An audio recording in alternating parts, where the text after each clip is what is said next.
আলহামদুলিল্লাহ ওয়াকাফা সালামুন আলা ইবাদিহিল্লাযীনা ইসতাফা।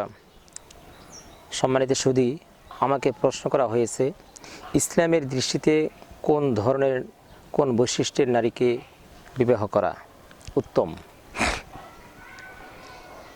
ইসলামের দৃষ্টিতে নবী আলাইহিস সালাতু ওয়াস সালাম বলেন, হযরত আবু হুরায়রা রাদিয়াল্লাহু তাআলা আনহু থেকে বর্ণিত হাদিস খানা, হাদিসটি মিশকাতুল মাসাবিহির কিতাবুন নিকাহ এর মধ্যে 2948 নম্বর হাদিস।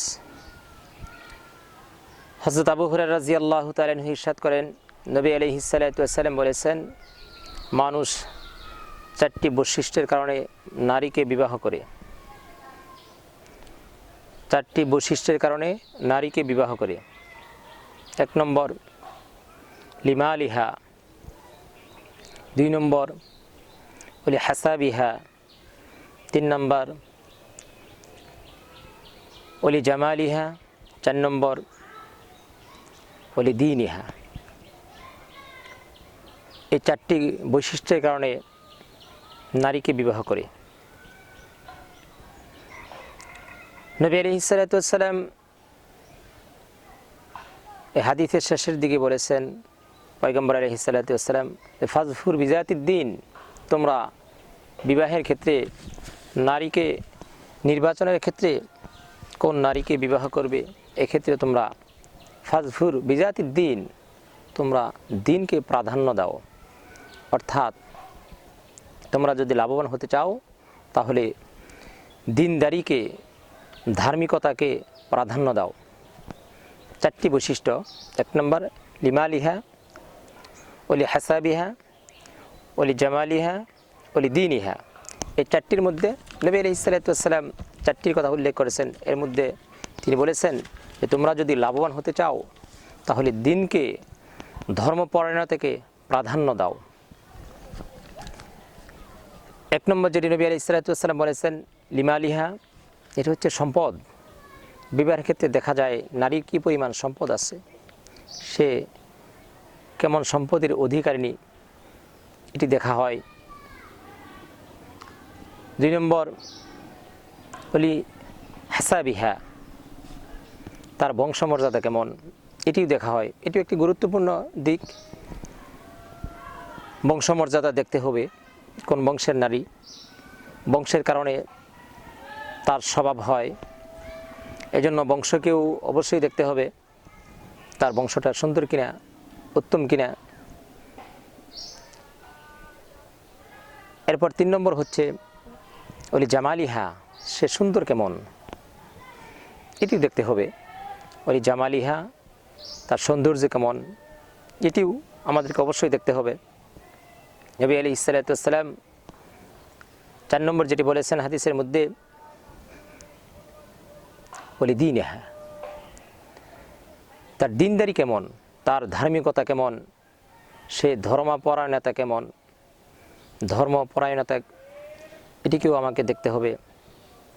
শুধু তাই না, এই চারটি গুণের মধ্যে দেখা গেল যে লিমালিহা, সম্পদ খুব বেশি নাই কিন্তু বংশমর্যাদা, ওলি হাসাবিহা, বংশমর্যাদা ভালো। এরপরে দীনিহা, ওলি দীনিহা, এবং দিনদারিত্ব তার মধ্যে পাওয়া যায়। এরপর ওলি জামালিহা, তার সৌন্দর্য। এরকম কয়েকটি গুণের মধ্যে, 4টি গুণের মধ্যে যদি 3টি পাওয়া গেল কিন্তু ওলি দীনিহা, এই দিনদারিত্ব তার মধ্যে নাই, তাহলে কিন্তু এই নারীকে নির্বাচন করা যাবে না। কারণ নবী আলাইহিস সালাতু ওয়াস সালাম অন্যত্র বলেন যে দুনিয়াটাই হচ্ছে সম্পদ, দুনিয়ার সমস্ত কিছু, এই দুনিয়াটাই হচ্ছে সম্পদ। আর এই দুনিয়ার মধ্যে সবচেয়ে শ্রেষ্ঠ সম্পদ হচ্ছে নেককার স্ত্রী। নেককার স্ত্রী পাওয়া এটা অনেক ভাগ্যের বিষয়। আল্লাহর কাছে দোয়া করতে হয়, আল্লাহর কাছে চাইতে হয়। যার ঘরে বৎকার স্ত্রী সে বোঝে যে আর কি যন্ত্রণা, কি সমস্যা। আর নেককার স্ত্রী যখন ঘরের মধ্যে আসে তো কোনো সমস্যা নেই, ঘরটাও দিনের ফিজা হয়ে যায়, দিনদারিত্ব কায়েম করা ঘরের মধ্যে সহজ হয়ে যায়। ছেলে সন্তান যারা হয় তার অনেককার হয়। এই জন্য দিনকে প্রাধান্য দেওয়া। নবী আলাইহিস সালাতু ওয়াস সালাম এই হাদিসের মধ্যে তাই বলেছেন, এই হাদিসখানা মুত্তাফাকুন আলাইহি, বুখারী মুসলিম শরীফের মধ্যে হাদিসটি উল্লেখ আছে। এই জন্য পয়গম্বর বলেন ফাজফুর বিজাতিদ দিন, ফাজফুর বিজাতিদ দিন, তোমরা দিনকে প্রাধান্য দাও।